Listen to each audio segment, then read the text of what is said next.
Hola amigos, bienvenidos a Podcast Dojo, el podcast sobre karate y sus practicantes. Hoy tengo la alegría de tener a un sensei que durante un largo tiempo he tenido ganas de traerlo al dojo y por fin lo logramos. Tenemos la visita de Martín Fernández Sensei, octavo dan, Shotokan, Kaseha, que nos viene a hablar, a contar sobre los principios y el legado del karate de Taiji Kase Sensei. Bienvenido al podcast, Sensei. Buenas noches y muchas gracias por la invitación, que si no ha sido antes no es porque no tuviera ganas, igual que vosotros, porque desde que os conocí durante la pandemia, me causó sensación y yo sigo cuando puedo en directo y cuando no en diferido. ¿Nos conociste en la pandemia ya? Sí, Entonces, sí. hace mucho tiempo. Me conocí en la pandemia y empecé ya a verlos todos en directo y cuando no podía en directo, pues en diferido. O sea que he escuchado todos los capítulos, he participado en algunos, soy un fiel seguidor. Muchas gracias, Sensei. Y bueno, para ayudarme en la tarea, como siempre está José Navarro, Sensei. Bienvenido, Sensei. Hola a los dos. Hola, Pepe. Bueno, Sensei, a esta altura del partido ya no somos quinceañeros y tú tienes una trayectoria de décadas dentro del karate y tienes una perspectiva particular porque has estado cerca de un sensei histórico del karate moderno, se puede decir, uno de los senseis que están ahí arriba con los Kanazawa y Enoeda y esas estrellas del karate que le podríamos decir que salieron de esa generación del Shotokan. Y nunca hemos tenido la oportunidad de hablar con alguien que estuviera tan cercano a un sensei de este calibre. Entonces, es una oportunidad para la audiencia de poder escuchar de primera mano la experiencia de entrenar con un sensei así. Pero para darle contexto a todo eso, me gustaría si pudieras hablarnos un poquito de tu camino, cómo empezaste, por qué llegaste al karate, etcétera, etcétera. Si nos pudieras dar un poquito de tu historia personal hasta para poder después entrar en la historia de Kase Sensei. Bien, pues yo llegué al karate a través de un libro, porque llegó a mis manos un libro de karate, El camino de la mano vacía, algo así, pero era un librito pues, de estos de bolsillo, prácticamente sin ninguna fotografía, solamente texto, algunos dibujos, pero que ahondaba mucho en la parte, digamos, filosófica y todo lo que es el trasfondo del budo, del arte marcial, pero desde una perspectiva filosófica, y eso me cautivó. Luego, después de leer este libro, con unos amigos que yo estudiaba, pues uno de sus hermanos practicaba ya karate en un dojo aquí en mi ciudad, en Albacete, iba a ver las clases, pero todavía pues ni yo tenía dinero para poder costearme esas clases y mi padre en ese principio pues tampoco podía o no estaba muy convencido, no sabía qué era eso del karate ni de las artes marciales y ahí me costó estar pues varios meses ahorrando del poco dinero que iba consiguiendo yo para salir y tal, lo ahorraba hasta que pude apuntarme al dojo. Bueno, antes de eso practicábamos en un local de un amigo de clase con un libro de los de la dinámica del maestro Nakayama, que se lo regaló un abuelo a él y tal, y con ese libro, sin tener idea de nada, pues intentamos hacer lo que buenamente podíamos. Cuando pude, pues me apunté al dojo y ahí empezó las clases. O sea que me costó, pues quizás 5 o 6 meses poder ahorrar para pagar las clases, la matrícula, el karategi y empezar. Y todo fue, la motivación principal fue ese libro que cayó en mis manos y que me dejó la impronta de lo que es el espíritu, digamos, de las artes marciales y del karate en particular. Qué bien, esa es, bueno, en ese sentido compartimos, yo también empecé por un libro, yo encontré el karate do Nimon de Funakoshi Sensei, fue el que me impulsó a empezar el karate también. Pero Sensei, ¿te animás a hacer una pequeña recopilación? Yo sé, por ejemplo, que estuviste en el ejército Sí. y que es una experiencia que traes contigo, que llevas contigo. Bueno, antes de llegar al ejército, por ejemplo, cuando yo empecé a hacer clases, hacer clases de karate fue en el año, pues no recuerdo bien si era 1979 o 1980. El primer carnet que tengo es de 1980, pero bueno, tengo ya tanta juventud acumulada que a veces no nos acordamos bien de la fecha, pero 1980 seguro porque ya tenía carnet. Empecé a practicar y bueno, lo que más recuerdo de esos años es los compañeros, ¿no? Que con muchos de ellos, algunos de ellos, mantengo todavía la amistad. No, algunos sí continúan con la práctica, más o menos, como puede y tal, otros no, pero fueron unos años de práctica intensa.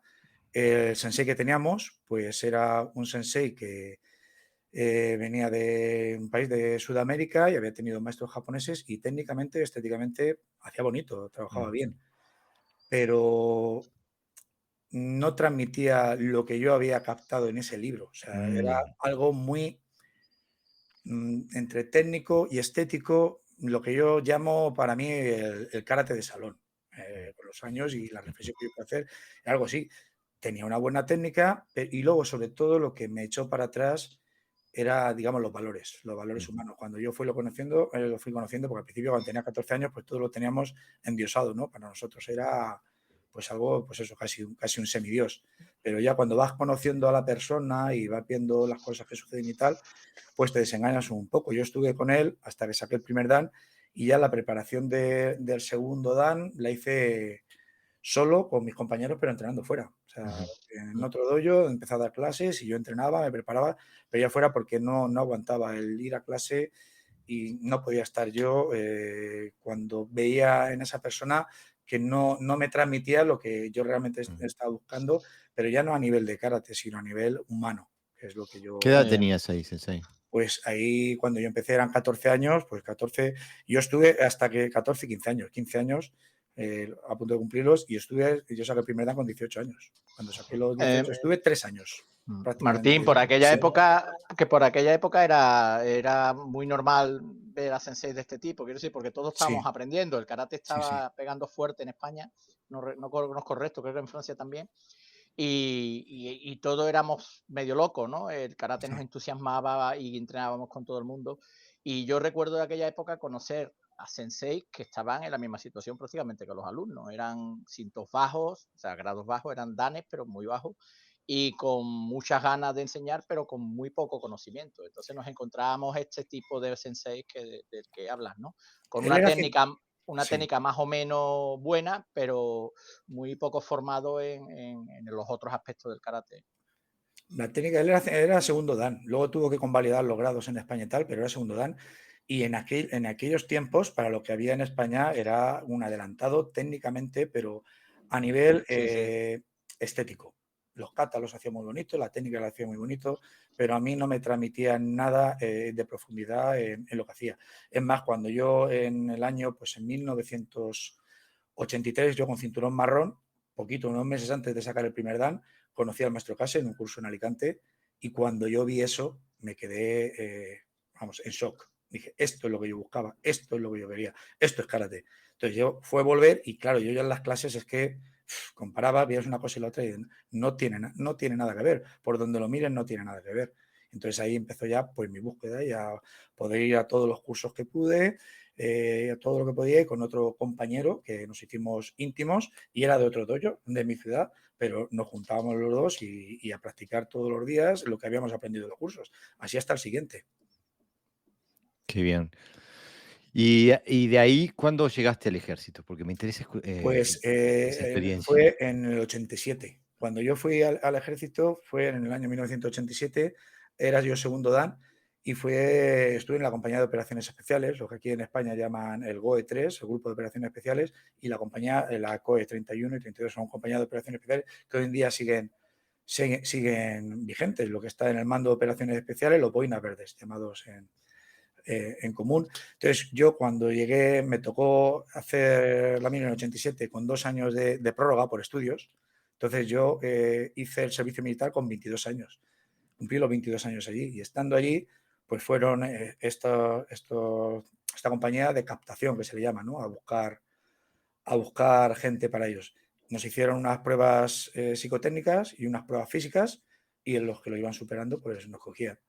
Y yo, eso en mí, pues caló muy hondo, porque en cierta manera es que son los mismos valores de, digamos, del código del Bushido, ¿no? Todo en plan militar y a la vez un ambiente muy sano, porque los mandos hacían todo lo que hacíamos nosotros. O sea, si había que tirarse haciendo rappel de un helicóptero, el primero que iba el comandante, luego el capitán, el teniente tal, y luego nosotros. Si había que hacer un recorrido de 40 kilómetros cargados hasta el FED, igual. En todas las facetas era un trabajo muy intenso. Los primeros 40 días que era el endurecimiento, ahí no había descanso. O sea, corriendo a comer, estabas durmiendo y te despertaban a tiros de fogueos y te daban 5 minutos para salir enmascarado con mochila de combate y hacer actividad y tal. Y eso, pues a mí tuve la suerte que me pilló con 2 años o 3 que los demás y lo llevé muy bien, pero hubo gente que se retiraba, vamos, al poco tiempo porque era muy fuerte a nivel físico, que para mí no lo fue porque tenía una preparación muy buena, pero a nivel psicológico mucho más.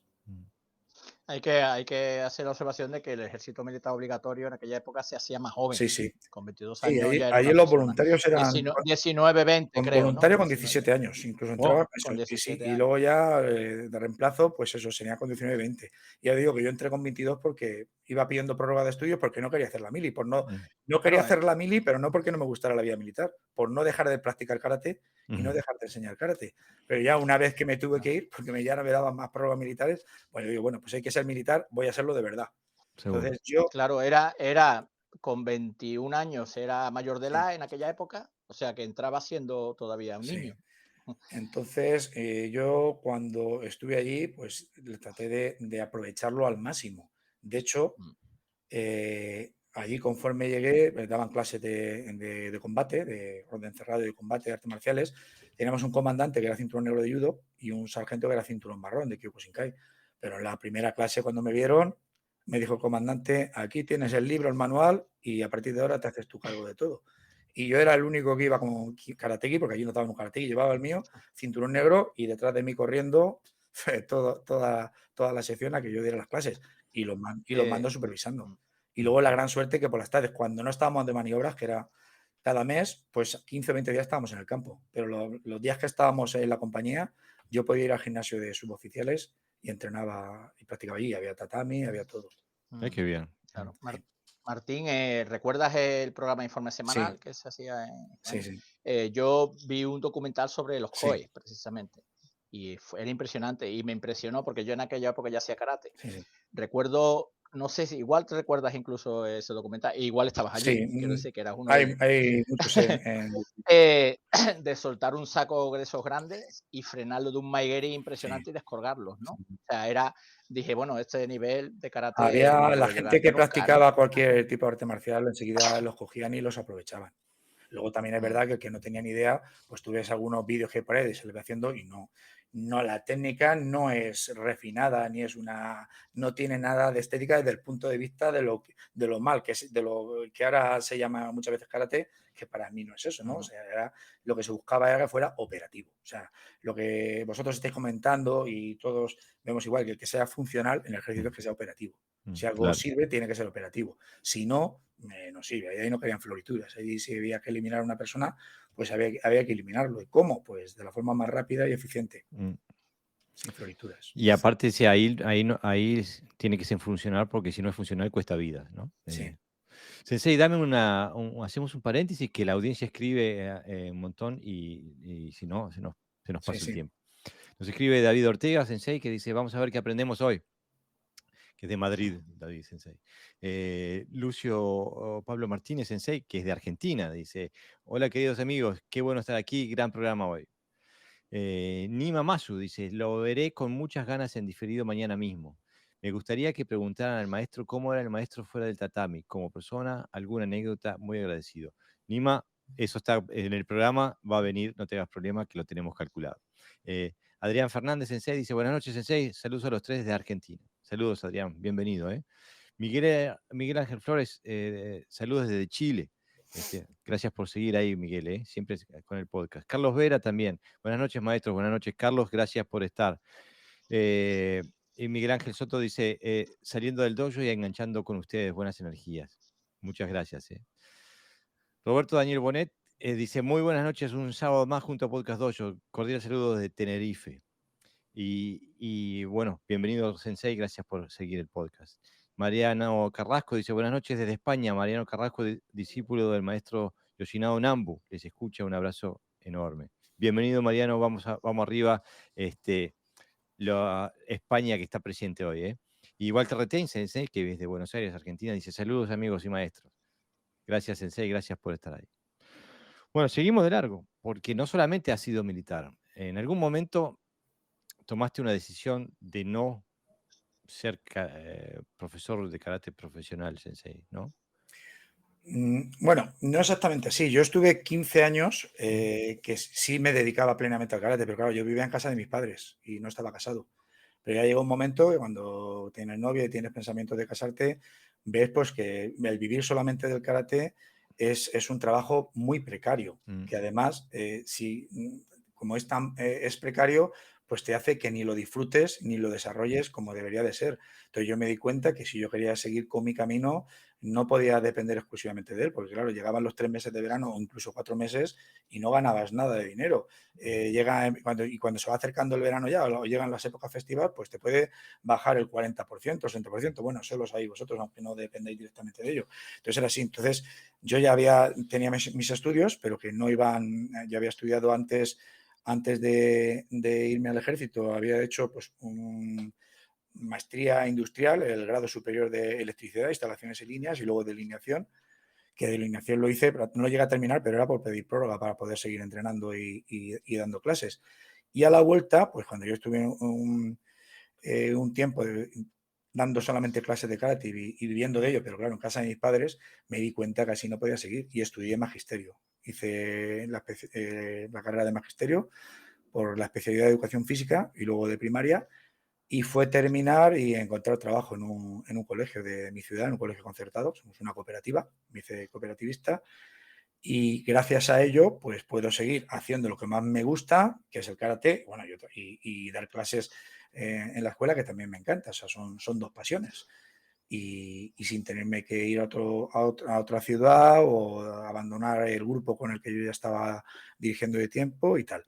Y es una forma de tener la libertad de no depender exclusivamente del karate y poder hacerlo como realmente te gusta. O sea, yo ahora puedo dar las clases como yo quiero, no como te demande el gimnasio o te demande la gente, no. Yo enseño en lo que creo que puedo aportar. En lo que no puedo aportar no, ni lo siento, ni lo vivo, ni me veo cualificado para ello. Eso está muy bien, porque el problema también de depender económicamente del karate es que le tenés que poner comida en la mesa a tus niños y entonces Exacto. eso te puede obligar a hacer cosas que no harías si no dependes de eso. Eh, y de ahí pasaste a ser maestro de educación en primaria, ¿no? Sí, ¿Cómo trasladas el karate? ¿Lo puedes usar el karate sí. en el aula? Para mí todo es karate. Mm. O sea, cada cosa se aplica, pero para mí todo es karate. O sea, en la relación con las personas es karate, con los niños, con las familias, con todo. Te da una tranquilidad, digamos, una seguridad, un hablar con la verdad. Muchas veces lo más sencillo, lo más fácil es tratar de hablar con la verdad, de ser auténtico y ser natural. Y eso es una de las cosas que aprendí del maestro Kase. Cuando hacen la pregunta de cómo era dentro y fuera, pues dentro y fuera era exactamente lo mismo. Era un ser humano increíble, con un sentido del humor increíble, que cuando tenía que estar serio y hacer el silencio en la clase lo hacía, y cuando tenía que hacer una broma lo hacía también. Y en clase es lo mismo. O sea, es tener mano de hierro con guante de seda, saber ganarte a la gente, pero no ganártela de mentira, ganártela de verdad. O sea, algo tienes que irradiar para que los niños, que son muy listos y enseguida captan cuando algo es verdadero y cuando no es verdadero. Y eso se traslada a todo. Y luego en la relación con los compañeros, lo mismo. Y todo afrontándolo como un reto y como tratando de hacerlo lo mejor posible. Muy recientemente, hace que era ya un mes y medio, 2, te fue otorgado el octavo Dan. Sí. Eh, Bueno, hace unos meses, sí. sí, ¿no? No, fue, sí, en junio. Fue en junio, el junio pasado. Lo que pasa es que hace unos meses hizo la Federación Española un acto en el que digamos que hicieron un reconocimiento. Entonces, cada X años Ah, hacen la gala del maestro de karate y ahí entre el periodo que hay entre una gala de esa y otra, otorgan a partir de sexto dan todos los grados que se hayan dado en esa fecha. Pero yo el octavo dan me lo dieron en junio del año pasado. bueno, es un Sí. nivel de élite, muy poca gente llega a ese nivel. Bueno, para No. mí es lo mismo. O sea, a mí los grados, el tema de los grados, ahí están. A nivel profesional, te dedicas a ello, pues está bien tenerlos, pero no te cambia para nada. Yo tengo compañeros de toda la vida, de alumnos de maestro clase con los que entreno, y uno de ellos es primer dan por la Federación Española nada más, y cuarto dan por el maestro clase, examinado por él, y es un monstruo. O sea, tiene igual nivel o más que yo. O sea, y cuando entrenamos ahí no hay danes, ni hay nivel. O sea, o estás atento Pero eres, o eres más escuchado, ¿no? Si tienes más grado. depende. Con la gente que no está mejor en el tema, quizás sí. Con la gente que respeta eso. Con los que te conocen, eres exactamente más igual de escuchado, respetado, porque cuando ven tu trabajo. El problema de esto es que hay gente que el grado tiene que ir acompasado con tu práctica y con ser coherente con lo que haces y no ser solamente un título, digamos, pues eso, para tenerlo puesto en un sitio y que lo vean. Si tú tienes el grado, pero luego no lo demuestras y a la hora de la verdad, cuando hay que estirar el cuello, estás el primero en la fila y cuando hay que dar el callo, te vas atrás, pues ¿de qué te sirven los grados? ¿Recibiste algún grado de Dan de mano de Kase Sensei? Yo con el maestro Kase me examiné hasta cuarto dan. No hice más porque tampoco. Yo me examiné de primer dan con el Sensei Kase, siendo tercer dan ya por la Federación Española. Y Wow. cuando hice el segundo dan sería pues cuarto, quinto dan. Cuando hice el cuarto dan con el maestro Kase, pues sería quinto, sexto, no me acuerdo. Por ahí en mi currículum está todo puesto, las fechas de unos y de otros, pero es que no me examinaba porque a mí los grados eh, con el maestro Case, como con otros, me da igual, porque yo lo que valoro de la enseñanza es que él en los cursos estaba conmigo y nos sacaba, a mi compañero y a mí, en casi todos los países a donde íbamos, nos sacaba a hacer combinaciones y estaba con nosotros, nos corregía, nos sacaba como ejemplo, ¿no? Para corregirnos. Y eso a mí me hacía más que todo lo grado del mundo. Tampoco he tenido más interés. Si lo hubiera pedido, me quiero examinar de esto, él me hubiera dicho, lo hubiera hecho, pero que es indiferente. Y ya te digo que hay gente que han estado toda la vida con él y no se han examinado y tienen su grado o por la federación o por otra asociación. El logrado le daba una importancia mínima, o sea, mínima. Y en la misma academia, que hoy día sigue funcionando, es lo mismo. O sea, la gente se examina y tal, pero que no eres más importante o eres mejor por tener grado. No, lo tienes que demostrar. El grado hay que demostrarlo en la práctica. Tienes que dar un nivel. Si el nivel no lo das, ¿para qué quieres el grado? Exactamente. Sensei, ¿tienes un dojo allí en donde das clases regularmente? No es mío, no es mi dojo, pero como si lo fuera. Para mí lo siento como mi casa. Es un dojo, que es el Fujiyama de Albacete. El propietario ha sido alumno mío, ahora no entrena, pero vamos, viene del mundo del judo, es profesor de judo también, es el dueño del gimnasio, que lo inició su padre y es una que tiene ya pues casi 50 años de tradición. Y yo llevo dando clases en ese dojo desde el año 94. Wow. Y ahí tengo mi grupo y tal, y ya digo, no es mío, pero mejor, porque como estábamos hablando antes, no tengo que estar pendiente si puedo pagar la luz, el agua, si han ido más alumnos, si han ido menos, y eso es algo muy importante, el tener la cabeza despejada para poder hacer bien tu trabajo y centrarte en disfrutar con lo que haces y hacerle disfrutar y aprender a los demás. Qué bien, Sensei. Y cómo, ya sé que hablaste un poquito de eso, pero me gustaría entrar un poquito cómo fue la primera vez que cómo llegaste a Kase Sensei y cómo fue esa Pues primera. estábamos los compañeros que entramos en el dojo y nos enteramos que iba a dar un curso a Alicante y nosotros, como el profesor que teníamos no estaba titulado en España, tuvo que hacer las homologaciones y tal, pues de vez en cuando íbamos a Alicante o a que nos examinaran o venía un sensei de Alicante a examinarnos a nosotros. Total, que nos entramos y fuimos al curso, fuimos a algunos compañeros y entrenamos en ese primer curso en el gimnasio Montemar de Alicante, un sitio con mucha tradición de artes marciales. Y cuando lo vimos, vamos, eso era otro mundo. Al principio cuando lo ves, pues bueno, con su tipología, así más bien por regordete, rechoncho, bajito, dice, bueno, un atleta no parece. Pero cuando lo ves trabajar, lo vimos trabajar, impresionante, impresionante. la naturalidad, la fluidez, la potencia y luego la naturalidad y la falta de darse importancia, de ego, o sea, es una persona muy sencilla, muy cercana. Cuando, claro, no podías ser cercano con las 300 personas o 200 personas que iban en los cursos, pero si tenías la gran suerte que él se fijara en ti por tu capacidad de trabajo, por tu esfuerzo, por lo que sea, pues era impresionante, porque siempre iba corrigiendo a mucha gente y viendo y tal, pero como tuvieras esa gran suerte o lo siguieras un curso y otro y otro y otro, pues es que te atrapaba, te atrapaba. Y cuando nos sacaba, o me sacaba a mí o con otros compañeros y tal, a hacer algo, era como si nos metiera un chute de adrenalina en el cuerpo, que yo terminaba alguna vez de decir, y digo, bueno, yo no sé ni cómo he hecho esto, ni cómo me ha salido, ni cómo tal. Si me dicen que lo repita, no me sale. Pero era pues no sé, esa energía que te transmitía el querer hacerlo bien y estar ahí delante y que te corrigiera y que te dijera y tal. Qué fantástico. ¿Te animás a darnos un poquito de la historia personal de Kase Sensei? Sí, bueno, yo lo primero que quiero decir antes de hablar de esto es que yo no me considero para nada, ni por supuesto, ni un heredero, ni dueño del legado, ni para nada de él. Soy un alumno más, como tantos que ha tenido en diferentes países, en todo el mundo, porque el maestro Kase lo que siempre ha querido era formar instructores. Él daba clases para todo el mundo, pero en especial él quería formar instructores para que esos instructores, a su vez, en los dojos, formaran correctamente a los alumnos con lo que él había aprendido y con su evolución personal, aunque eso él no lo dijera, él siempre ponía pues de ejemplo a sus maestros, ¿no? Pues a Funakoshi, a su hijo Yoshitaka, hablaba mucho, por ejemplo, también de su instructor de Genshin Hironishi, también fue instructor suyo, de Gami, que aunque no fue instructor, pues era de la época, hacían entrenamientos, incluso de Ueshiba, también iba muchas veces a verlo entrenar, y sobre todo del cuñado de Ueshiba, del maestro Inoue, que hacía otra rama de Aikido, y vamos, los ponía como semidioses también, decían que eran algo fuera de este mundo, ¿no?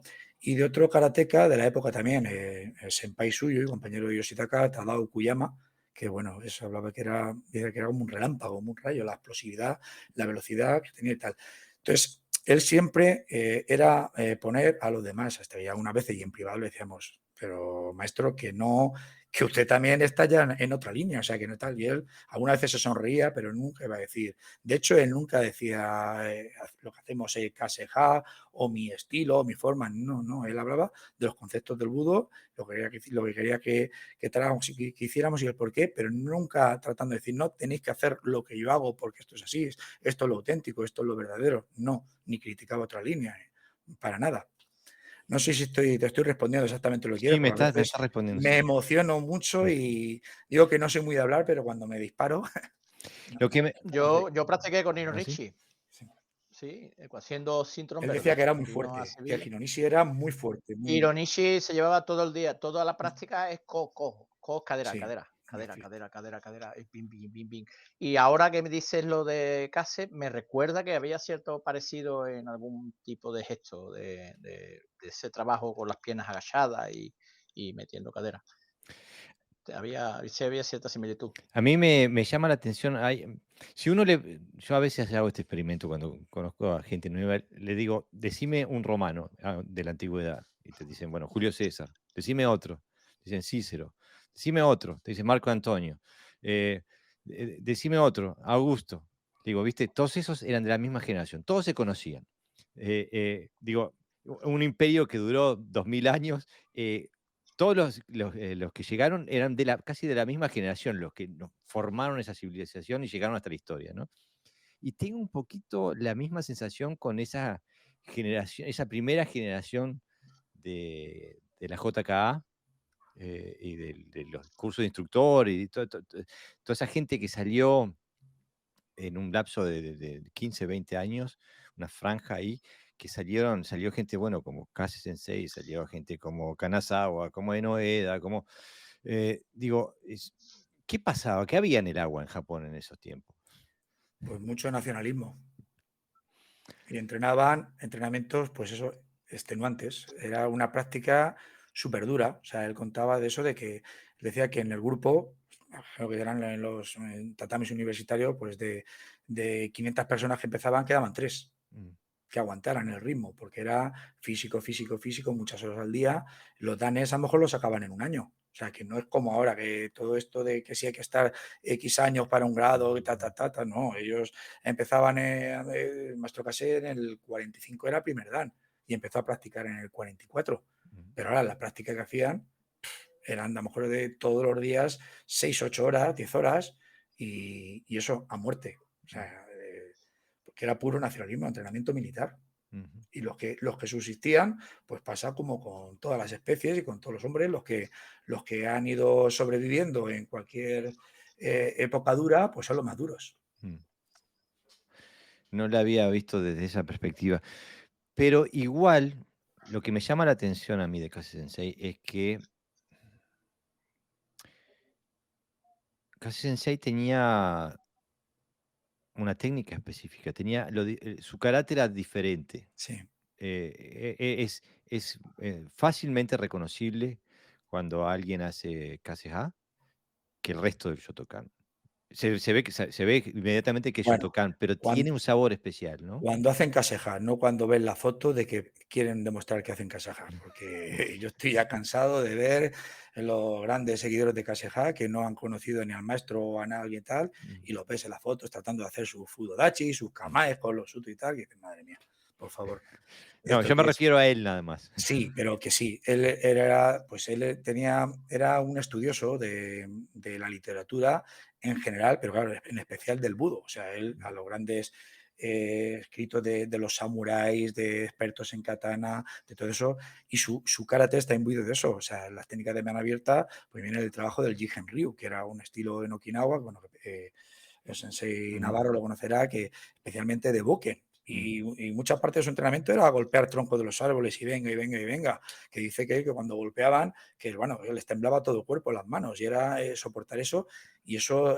daba una sensación especial. Era judoka también, él antes de hacer karate, pues desde los 5 años, 4 o 5 años, empezó a hacer judo, porque el padre del maestro Kase era quinto dan de judo, y él llegó hasta segundo dan de judo, no llegó a más, él siempre contaba que estaba preparándose para tercer dan, pero fue cuando vio unas fotos de una exhibición del maestro Yoshitaka haciendo una patada y dijo, ¿esto qué es? Karate, esto lo tengo que conocer yo y verlo.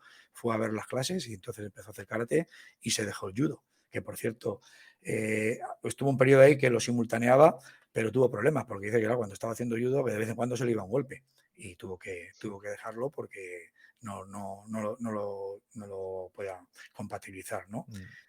Y entonces, pues su cuerpo también, aunque ha ido cambiando con los años, de todas formas, si ves el karate del maestro Kase, cuando yo lo conocí en el año 83, cómo ha ido pasando por estos años, ha ido cambiando y evolucionando, o sea, no es el mismo, porque él seguía la constante búsqueda, trabajando, practicando. Muchas veces nos contaba que cuando iba a Japón de vacaciones y daba clases allí, que era un incomprendido, que los propios karatecas de allí muchas veces que en algunos sitios eran más deportivos que en Europa, y que cuando él trataba de transmitir conceptos del karate budo, porque él siempre hablaba de karate budo, pues no lo entendían muy bien, se quedaban como diciendo, ¿esto qué es? Ahora que estamos nosotros haciendo aquí lo deportivo y nos viene con este tipo de karate que tiene más que ver, o tiene mucho que ver, pues eso con otras disciplinas.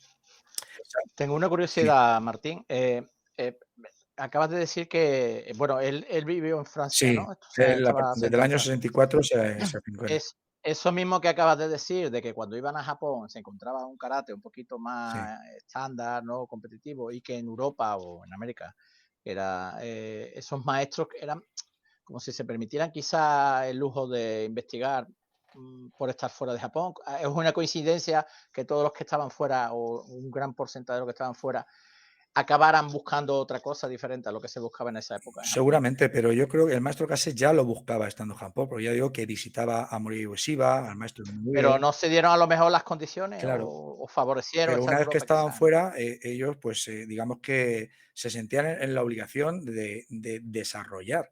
Y además, él siempre hablaba de su giri, el sentido de deber, de obligación hacia sus maestros, en especial hacia el maestro Yoshitaka, era el de buscar lo que ellos buscaban, de ir más allá. Él hablaba de incluso la cuarta dimensión, ¿no? Por poner, siempre hablar algo muy, lo que trasciende los aspectos no tangibles del arte marcial, no solamente lo físico. Y en eso basaba su práctica y su enseñanza, ¿no? En el ir más allá de lo convencional, de lo habitual. O sea, para él la técnica era una formalidad. Por eso el lema este de mi canal de Formality and Reality. Esa frase la decía muchas veces.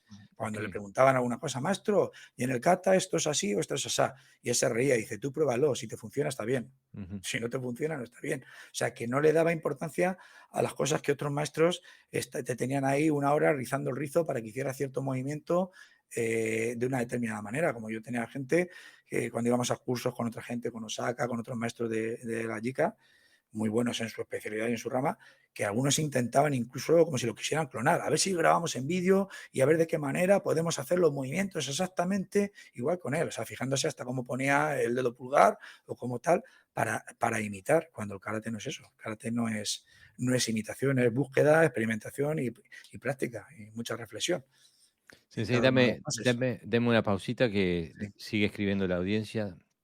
Esteban Soria dice, buenas tardes, Sensei, saludos desde General Arenales, Argentina. Bienvenido, Esteban. David Rotera dice, buenas noches, Sensei. Mario Bordón dice, la M de Luxemburgo está por aquí. Bienvenido, Mario. Javier Armando Cristanchi dice, buenas noches, Sensei, saludos desde Formosa, Argentina. Vamos arriba, Argentina, ¿eh? Martín Viera dice, buenas noches, otra M de Gran Canaria también está por aquí. Saludo en especial a Martín, que tuve la suerte de asistir a un curso de Taijutsu con Sensei Lino en Ávila.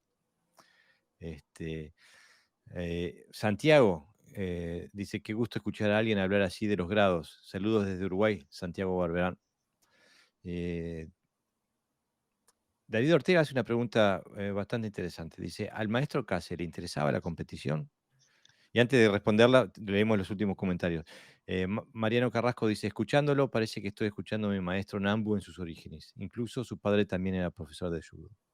Mirá lo que son las cosas. Y después, tu doméstica de Guatemala dice, en aquella época en Japón los programas de grado daban inicio en sexto Q, no en décimo como hoy en día. Además, no se exigía tanta kata como lo hacen hoy. El acceso al primer dan era más rápido. Y Yarin Process dice, saludos cordiales a los tres. Este, y Mario Viera González dice, saludos de Monterrey, Nuevo León, México. Así que estamos internacionales hoy. Sensei, ¿te animás a contestar, a responder la pregunta de David Ortega que dice si al maestro casi le interesaba la competición? Sí, claro, no hay problema. Él, que yo sepa, nunca compitió, pero sí entrenó a competidores. O sea, él a la generación de Kanazawa, Enoeda, Shirai, Ochi, a muchos de ellos los entrenó en comité. Y en Francia, cuando llegó a Francia, la selección francesa que quedó campeona fue campeona del mundo. Por aquí tengo las notas. En la época de Valera, Dominique Valera, Jean-Pierre Laborato, Petit Dimanche y demás, los entrenó él. Pero claro, era un trabajo, no era karate deportivo.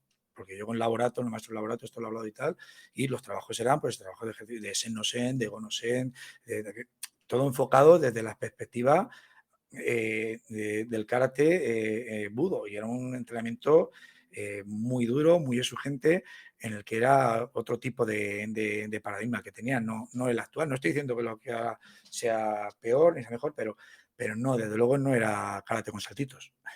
No, la competición de karate de aquellas épocas era completamente diferente. Él no fue competidor, pero sin embargo tuvo una época que en Japón era el encargado de recibir los desafíos que hacían a la JICA. Y sin embargo, él nunca compitió.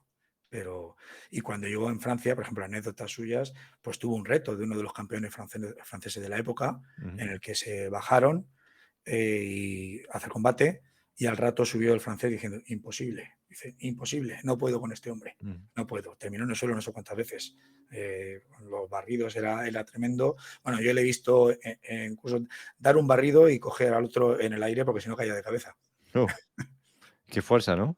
Tenía una potencia increíble. ¿Cómo era un entrenamiento normal con Casi Sensei? Pues depende. Los entrenamientos, a veces empezábamos que nada más empezar sin calentamiento, te metía un calentamiento de trabajo de movilidad, de todo tipo de desplazamientos con técnicas de Fudodachi, con Sugiyashi, Yoriyashi, Kuriyashi, Mawareshi girando, pero no el tipo de trabajo lineal estándar de Jika, por ejemplo, hasta primer dan, para nada. O sea, desplazamientos muy basados en la explosividad, en la fluidez y en que sea que luego tuviera relación directa a aplicaciones.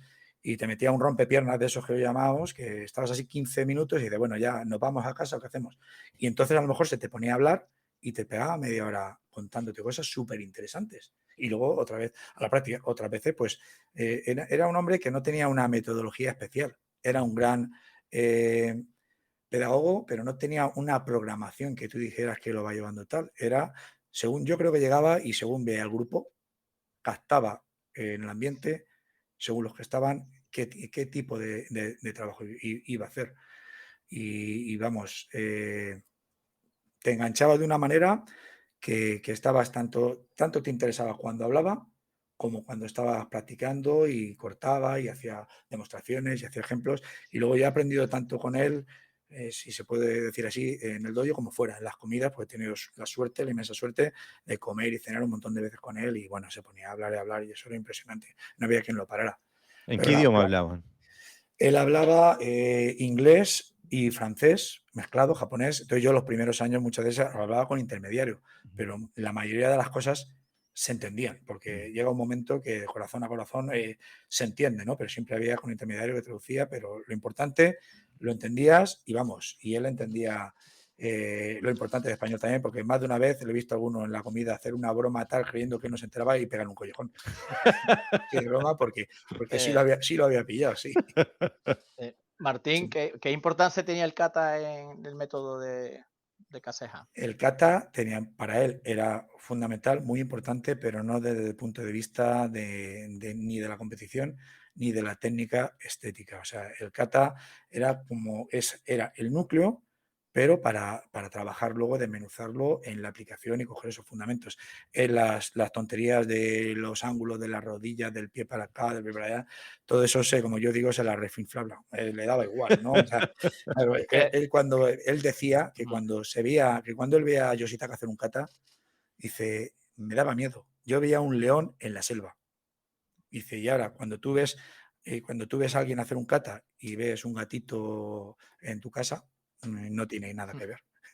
Es, ¿él creó kata o sí, bueno, seguía el tiene algunos sistema de katas Shotokan? pero creo con el maestro Shirai el Heian, ¿no? Yo que le llamamos, que es una mezcla de movimiento de los Heian y de Kankudai, y de Baseidai y de Teki. El Mm, Teki yo también, que son movimientos como el de los tres Tekis, que a lo mejor vendría a ser algo como era el Teki original, ¿no? Si realmente había un solo Teki. El Kase no Sanchin, pero que en realidad el Kase no Sanchin es como un Sanchin muy cortito para centrarse en el trabajo de la respiración y del enraizamiento. ujú.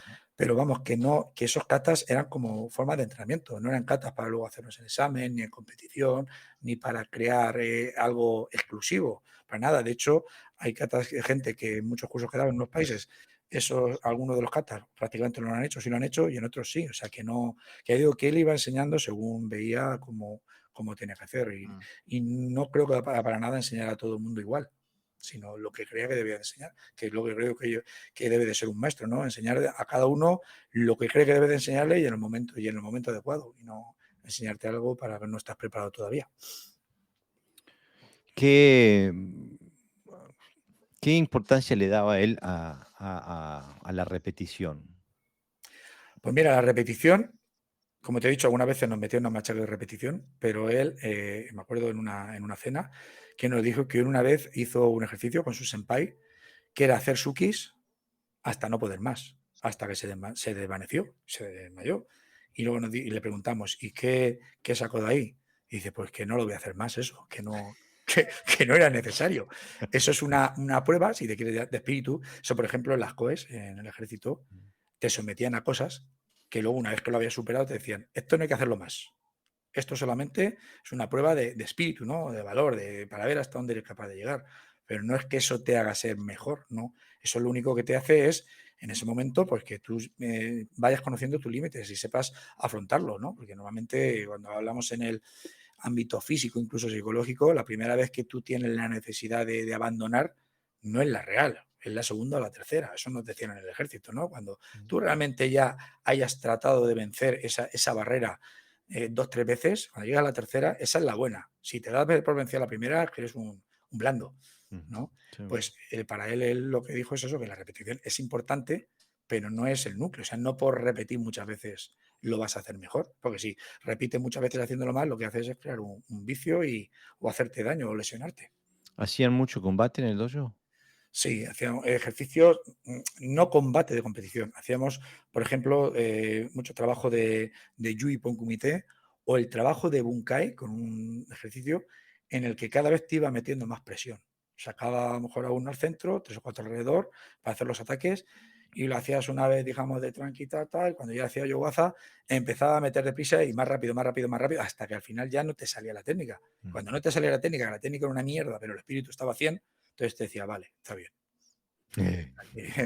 Era una forma esa de romper el espíritu y de que aflorara en realidad lo que debe ser ¿no? El valor, la actitud de un karateca. Muchas veces los exámenes, en los combates, a veces algunos los tenía haciendo combate ahí, 1, 2, 3, y me acuerdo que en uno de los exámenes, a mí con mi compañero Facundo, no sé si estaríamos 40 segundos o 50 de combate. Nos cortó enseguida.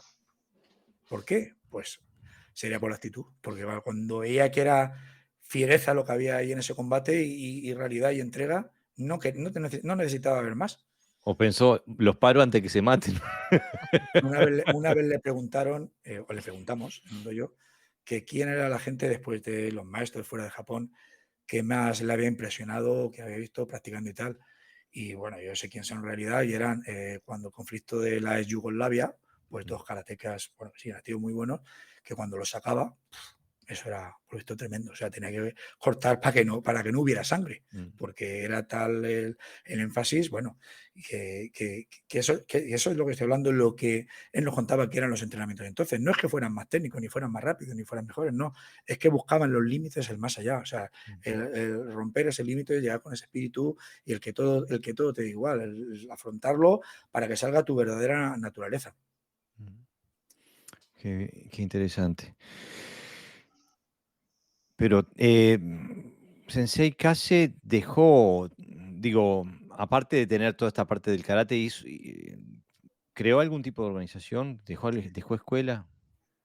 Creo escuela, en un principio fue, y paralelamente, él fue desde el año 64, que fue cuando empezó a hacer la gira, que salieron como de embajadores del Karate Jika en diferentes países, en Europa, en Sudáfrica y demás, hasta que ya regaló en Francia y se quedó allí. Él, cuando estaba en Francia, era el instructor jefe para toda Europa, de Jika. Y paralelamente, en el año 89, creo, sí, fue en el... A ver, tengo por aquí mis notas, porque yo para las fechas soy malísimo.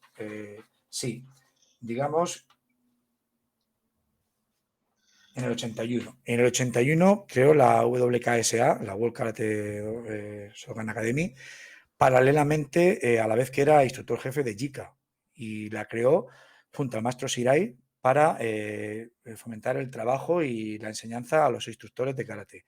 Ahí estuvo paralelamente siendo instructor de JICA y con la asociación junto con el maestro Shirai hasta que en el año 89 dejó la JICA. En el año 89 dejó la JICA y siguió solamente con esta asociación. Y en el año 2001 se creó otra asociación que es la Seto Ryu Kaseha Karate Do Academy, que es la que está hoy en día vigente, con el sensei Dirk Hen, que es de origen belga, bueno, es belga, y es el que la lleva en la actualidad, y hasta entonces creó un comité en Shihankai, que digamos que el decano era el sensei Dirk y otros, y esa sigue actual, y crearon con la misma idea de formación de instructores. Digamos que la diferencia fue que el maestro Shirai, como sí seguía más con la rama deportiva, pues digamos que se paró por eso, porque él no participaba en la rama deportiva cuando hacían algún evento, alguna cosa, y el maestro Shirai es un exponente impresionante del karate. De hecho, y cuando yo he estado en muchos cursos que lo daban los dos, y lo que a mí me impresionaba es que cuando estaban los dos con grupos diferentes se lo repartían, pero cuando el maestro Kase se ponía y paraba la clase para enseñar algo, el maestro Shirai paraba su grupo para que escucharan también. O sea, que era algo súper bonito. Y esas asociaciones yo no sé hasta qué punto las creó él de motu propio, o fue por los digamos, aconsejado o ayudado, guiado por los seniors que lo seguían y más directos, porque era la persona más, digamos, que no necesitaba organizaciones para hacer su trabajo, él simplemente quería hacer llegar su karate y el legado a los instructores.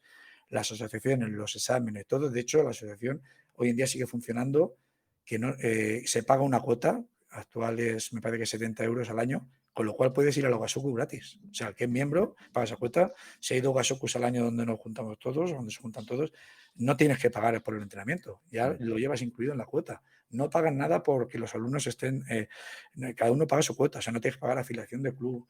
Los exámenes es una misma cuota para todos los grados igual. O sea, que no se hace con el ánimo de, digamos, como en otras organizaciones, no digo que todas son iguales ni mucho menos, pero no es con el ámbito de crear una organización en donde todo el mundo tenga que pasar por caja, con la afiliación del club, con la afiliación del deportista o del karateca, con la afiliación del profesor y tal, sino no, que era una única cuota para entrenar y examinarte. Allí no obligaba a nadie a examinarte y no te decía, ya te digo, que yo muchas veces le decía, hacemos exámenes en y tal con mi compañero, da igual. Él decía, da igual, nosotros entrenar, practicar, que eso es lo importante. Entonces, la asociación sí las tenía, hoy en día sigue vigente y para mí yo sigo siendo miembro, pero que no es una asociación al uso de otras tantas que hay. A mí me hace, por ejemplo, muy curioso que de vez en cuando me llega, yo no soy representante de la asociación para nada, pero me llegan correos electrónicos de gente de diferentes países que pregunta que si se afilia, que qué grado le dan, que si le reconocen su grado, que si le dan algún grado más, gente que lo que va buscando es tener eso. Por el otro lado, el que el Maestro Kase haya sido así y la asociación sea así, también ha sido negativo porque mucha gente lo ha utilizado como para apropiarse del nombre. Porque nadie va diciendo por ahí yo hago karate Jika y tal, porque enseguida le saltan los juristas de cada una de las asociaciones o de la Jika y irían a ponerlo, porque legalmente lo tienen todo estructurado y legalizado y vamos, y habría problemas. Nosotros sí, el nombre está reconocido, está tal, pero que para nada el fundamento es ese. Entonces, mucha gente ha utilizado eso para crear unas asociaciones y organizaciones en diferentes países y a lo mejor es gente que ni ha conocido al Maestro Kase y sin embargo se proclaman la asociación tal, Kaseha. Y a lo mejor son incluso unos excelentes karatecas, yo no digo que no, pueden ser excelentes profesores dentro de Shotokan o del estilo que sea, pero de Kaseha pues habría que ver qué es lo que tienen. Es como si yo ahora digo que soy Funakoshi-ha. Pero él en su momento deja la JK. Sí, él la deja por las mismas razones. Él entró en la JK, cuando lo explica, porque él quería ser profesional. Él decía que quería ser profesional del karate y difundir el karate y lo había vendido en el resto del mundo. Quería ser profesional. Y cuando la deja es cuando empieza a tener a lo mejor algún tipo de traba, aunque cuando lo simultaneaba pues lo iría todo lidiando bien, pero cuando ya quiso establecer su camino y, digamos, no tener ninguna atadura que le impidiera hacer lo que él quería hacer, pues la dejó. Pero la dejó que teniendo contacto, incluso estando fuera, él iba a dar cursos a Japón, en su periodo de vacaciones, cuando iba todos los años a Japón, gente de Jika, hubo varios maestros que seguían viniendo con él a entrenar, incluso le acompañaban a los doyos, o sea que no hubo ningún mal rollo ni ninguna mala relación, incluso muchas veces se comentaba, llegaron que cuando murió el maestro Nakayama, había gente que querían que el maestro Kase se quedara como líder, porque dice que sería capaz de aunar a todos los maestros y que volvieran y tal, pero no estaba interesado porque es que en realidad ahí tiene su lógica, porque lo que quieren es difundir el karate y difundir su karate, no ser fuertes a nivel de asociación ni tener más afiliados, no le interesaba tener mucha gente, le interesaba tener buena gente que a su vez transmitiera lo que él estaba enseñando. O sea, el tener mucho número de personas no te hace que seas mejor ni como asociación ni como nada. No, incluso al contrario. Puede ser que un indicador de que el nivel no es tan alto. Mira, Sebastián de Renzo nos escribe, dice, saludos desde Montevideo, Uruguay. Dejo el saludo para mañana, verlo completo desde el inicio. Sensei Garibaldi, ¿por dónde puedo hacerle una consulta? Gracias. Sebastián, te respondí ahí por escrito el email de mi dojo, es info@karate-cluben.dk, así que me puedes escribir por ahí. Lucio Sensei, de Argentina, nos hace una pregunta que que, que puede ir desde lo más técnico hasta de lo más espiritual y emocional. Dice, ¿cuál fue la mejor lección o lecciones que aprendiste con Sensei Kase? Pues podían ser muchas cosas, pero sobre todo que él predicaba con el ejemplo. Que lo que enseñaba y lo que decía lo hacía. O sea, él no hablaba de, no teorizaba, no trataba de a las cosas infundirles valores supranormales o cosas mágicas, nada de eso, sino que él todo lo basaba en la práctica con objetivos, el constante contraste de lo que hacías con un compañero, con un referente, para ver si eso servía de demás, y siendo él el primero que se exigía a sí mismo. O sea, que era lo mismo lo que estaba hablando en el ejército, siendo un referente y trabajando. Realmente lo voy a trabajar. Yo he estado en cursos con otros maestros que después de 20 años o 30 años he vuelto a hacer un curso con esos maestros y siguen lo mismo. Siguen lo mismo. Que si la caderita para acá, la cadera para allá, que si el brazo para acá, el brazo para allá, sin sudar un ápice, sacando a otro y le mueven esto y lo mueven el otro, pero no hacen nada. Y tú cuando quieres ver y aprender de algo, tienes que ver el ejemplo. Es como cuando enseñas a los niños algo. Si tú no puedes enseñar a sumar sin hacer una suma, o no puedes enseñar a montar en bicicleta sin tener una bicicleta y caerte las veces necesarias, pues él era así. O sea, que todo lo había que contrastar, había que probarlo y a ver si funcionaba o no. No sé si realmente estoy respondiendo lo que Si él dice, escribe más, dice, lo más humano. Pero creo que lo humano. respondiste bien. Lo más humano, ¿no? Sí. Y creo que lo respondiste bien. O sea, lo más humano que aprendiste es de, como dicen los norteamericanos, poner tu dinero donde está tu boca, ¿no? Put your money where your mouth Sí. is. Hacer Bueno, lo lo que más humano, cuando terminaba los cursos aquí en mi ciudad, cuando venía muchas veces, desde la primera vez, que es bueno, tipo anécdota, él siempre preguntaba que si había salido bien el curso. Le decía, sí, sí, bien. No, pero ¿ha salido bien? Hasta que ya tenía que hacer el símbolo de sí, sí. Ah, vale. Dice, si no, me lo dices. Yo observo un poco lo que dices del maestro Case, que la metodología que él empleaba era como muy diferente a la que él aprendió, ¿no? Sí, Porque hablas de un trabajo militar duro de sí. la época, sin embargo, la relación con los alumnos que en los cursos, en las clases que daba, y además la forma de entender el karate se ve que era muy diferente. Ese salto lo da influenciado por Inoue y Funakoshi Lo da o poco a ya poco, porque poco a en poco. Francia cuando empezó a enseñar era tremendo también. Sí, No lo contaba él y lo han contado la gente. Y en los cursos nosotros había veces que exigía muchísimo, pero también te explicaba, claro, que lo que decíamos, que no es cuestión de romper a la gente, o sea, y tal. Pero sí, cuando empezó es una evolución, o sea, es como todo, es pues su forma de conforme ha ido estudiando, ha ido viendo, cambiando el método, pues buscaba llegar al mismo punto, pero sin los extremos, porque aparte es que no era la misma. En aquella época, cuando ellos empezaban, no tenían otra, estaban en la guerra y era como cuando trataban de entrenar al famoso comando Sakura, que tenían unos meses para entrenar, pues las dos técnicas o tres técnicas que le enseñaran lo hacían a muerte. En este sentido, pues en los cursos ya se supone que tienes un periodo de tiempo mucho más largo para poder que la gente capte la idea y puedan llegar a eso. Mm. ¿Tenés más anécdotas de Sensei? Porque nos interesa la parte, el hombre detrás del mito, ¿no? De, porque uno lee sobre Kase Sensei, lo ve en los videos, hay todo un mito alrededor de su persona. ¿Tienes más historias que Bueno, contar hay de él muchas fuera del dojo? anécdotas. Una vez, por ejemplo, nos contó que en Francia iba con su mujer paseando y se encontró a una persona y había ahí un círculo de personas y había una persona con la mandíbula desencajada. Le habían pegado, le habían atracado algo y estaba la mandíbula. Y dice que él llegó, que lo vio tal, que le dio un golpe, un teso y se la colocó. Y entonces la gente le empezó a recriminar. ¿Qué haces tú? Es que no eres médico, ¿qué estás haciendo? Porque trata... Y así, ¡guau! Y se lo dio otra vez y lo dejó como estaba y se fue.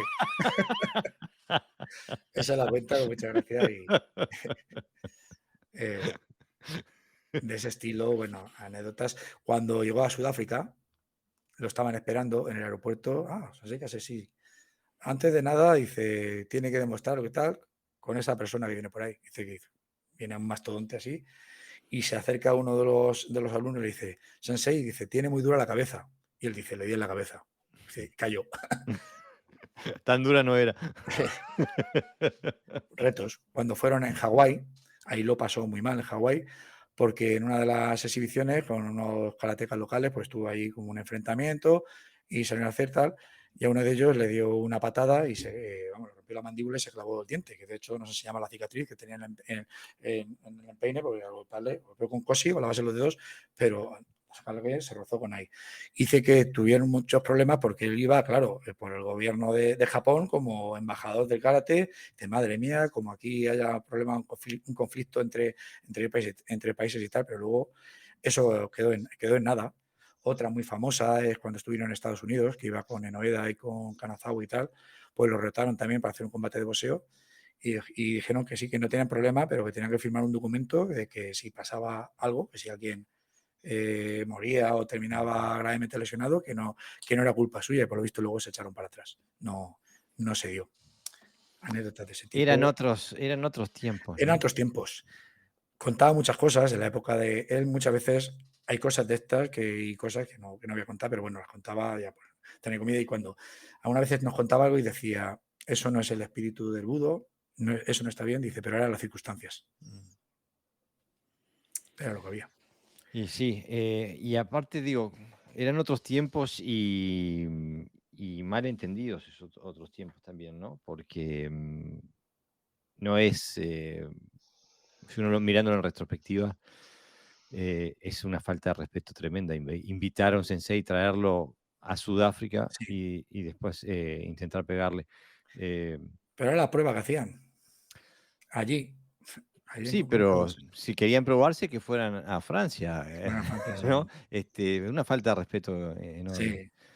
Sí, Martín Viera nos pregunta, dice, si influyó mucho Sensei Kase con a Shigeru Egami y a Sai, porque dice que ve movimientos muy parecidos con entre... Asai eran muy amigos, incluso compartieron una noche en la cárcel, allí en Gabón, por una de sus correrías que tuvieron con la policía americana y terminaron los dos en la cárcel, pasaron la noche y nos contaba eso de Asai, bueno, que tremendo también, que tuvieron ahí una pelea, un enfrentamiento y soltaron.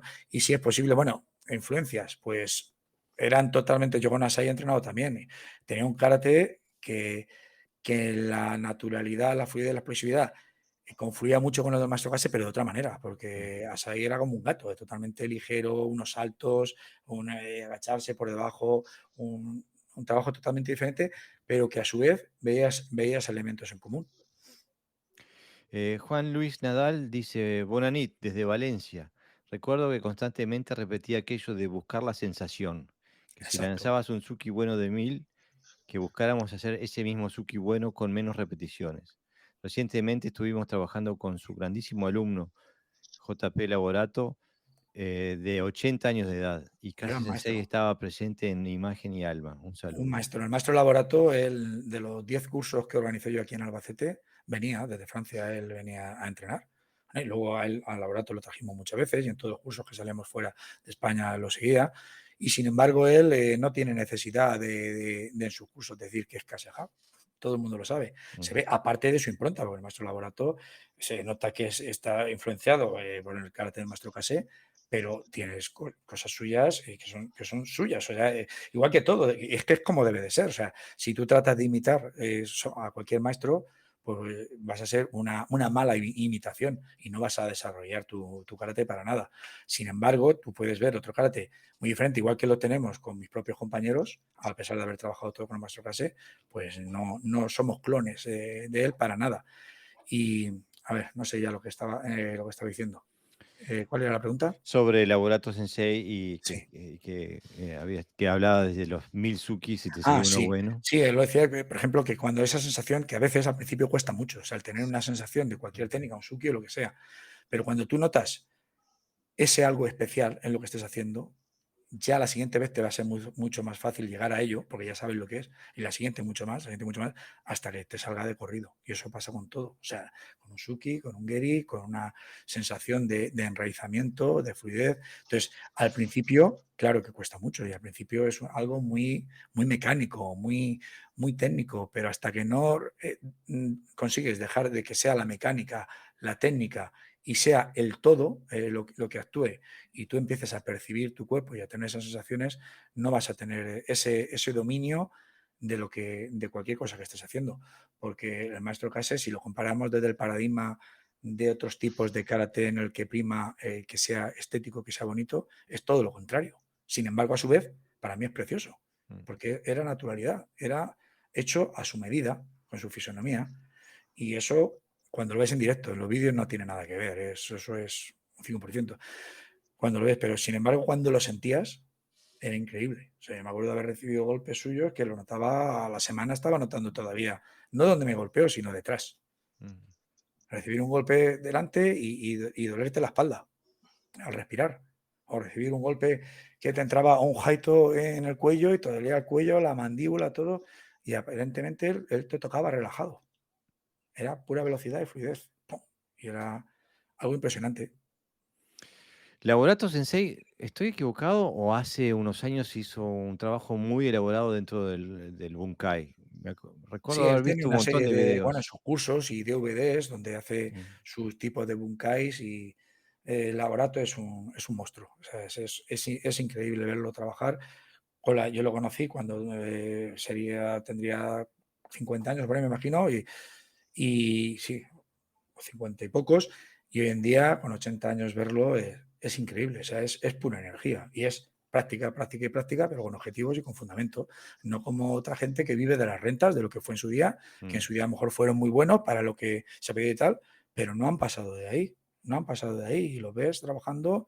Y no es que no hayan pasado, sino que ya, claro, como la edad, el declive y lo físico y todo influye, pues quieren ser igual, pero es un, a mí me da pena eso, Mm. porque no ves un desarrollo, una evolución, pero bueno, cada uno En, hacemos lo que en queremos y nos Japón gusta. le sigue mucha gente, porque parece ser que ha calado más en En Occidente, ¿no? Europa, más Mm. en Occidente. En Japón él dice que muchas veces cuando iba que a veces él explicaba y hablaba de conceptos y no lo entendía, se quedaban así como tal. Pero quizás ¿él se separó de la idea de Funakoshi o la mantenía? No me Bueno, él refiero, me refiero a la idea técnica, no a la la idea. idea técnica era la idea técnica. Es que tuvo muchos instructores. Con Yoshitaka realmente entrenaba pues unas cuantas veces, pero era el referente, era el líder del grupo, era el ejemplo a seguir. Con Hironishi entrenó mucho más, era instructor, pero luego tenía otros instructores en la universidad que tenía con otros. Entonces él bebió de diferentes fuentes, no de una sola. Lo que pasa es que mucha gente de común se creía que era solo Yoshitaka. Él entraba directamente con Funakoshi, algunas clases que dio Yoshitaka o que lo veían a entrenar, que lo veían entrenar a él con Egami, con los otros y tal, y luego pues con Hironishi, que era otro instructor que tenía, y en la universidad y demás. Pero el maestro Funakoshi, además me acuerdo de cierto momento, decía, esto por favor hacerlo así, que así lo hacíamos con Gichin Funakoshi. Esto tal, esto es de Yoshitaka Funakoshi. Esto tal, que hablaba de Hironishi o Tegami, o sea, te hablaba y te decía de cada uno. Este kata lo aprendimos así, lo hacemos así, porque con el maestro Inoue lo hicimos así, no el Inoue de Kido, sino otro, que era de karate también, y lo hacíamos así, aunque Jika lo hace en asao, ¿no? De otra manera, y te decía el porqué de las cosas. Y además, eso para él no tenía importancia, el que un movimiento se hiciera de una manera y otro de otro, es que no le daba más trascendencia que eso que tiene. Lo importante era el trasfondo. Si fueras si tuvieras que definir desde el punto de vista conceptual y de contenido el karate de Sensei Kase, qué es lo que lo compone y qué es lo que lo diferencia del resto del karate?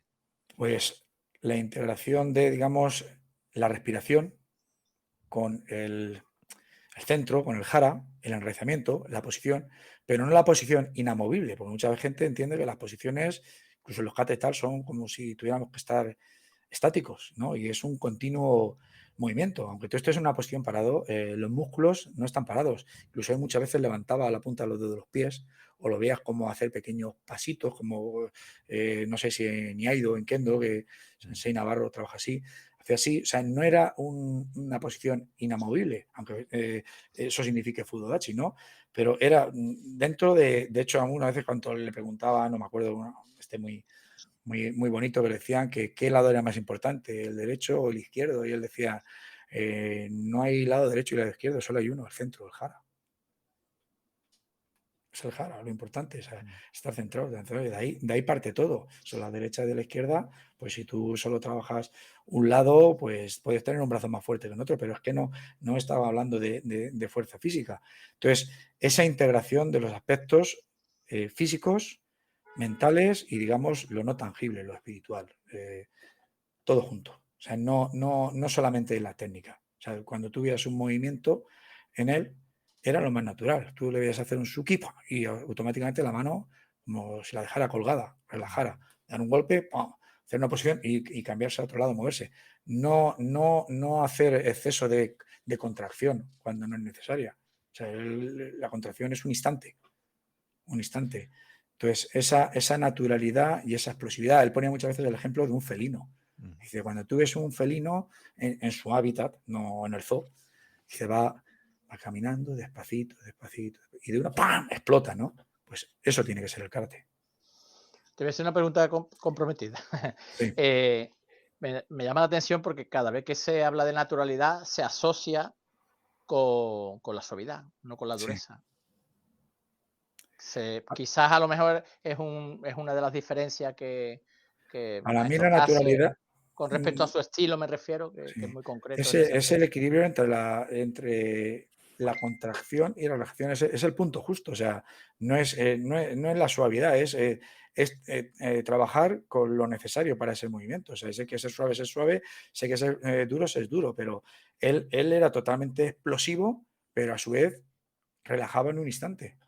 En un instante. De una estaba ahí, luego ya no estaba. O sea, su técnica no se queda con mucha gente que te hace un suki y que encima ya no es que solo estés trabajando suki de kata, sino que se te quedan con el brazo estirado y empujándote para que no puedas defender. Eso no es karate. Eso estás haciendo ahí trabajo isométrico. ¿Para qué? Si la técnica no ha entrado, ¿para qué quieres empujar más? Ya.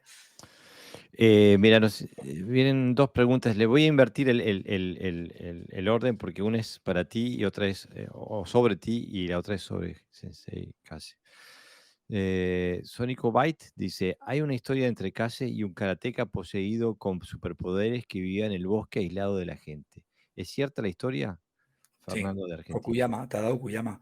Ese era su senpai, era senpai compañero de Yoshitaka, y cuando entrenaban en Japón, pues él hablaba siempre que era muy rápido, muy explosivo. Incluso en el libro del maestro Harada, de Sotokai, lo describe igual, que era tenerlo enfrente y dice, te voy a atacar.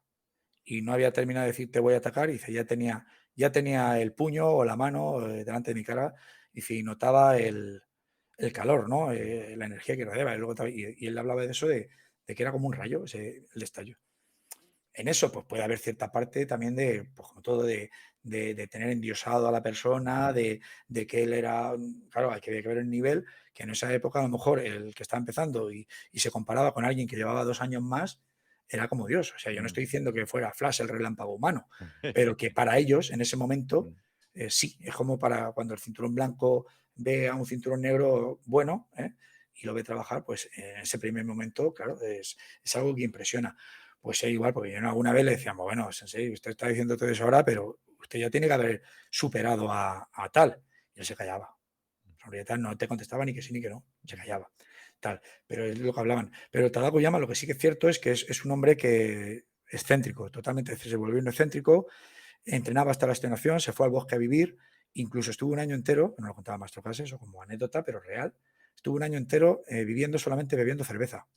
Porque cuando fue a verlo al bosque, una de las veces que volvió a Japón, ya estando y fue a buscarlo, y cuando dice que lo encontró, y lo primero que le dijo Okuyama a Maestro Kase, dice, ¿tú crees que se puede vivir solamente bebiendo cerveza?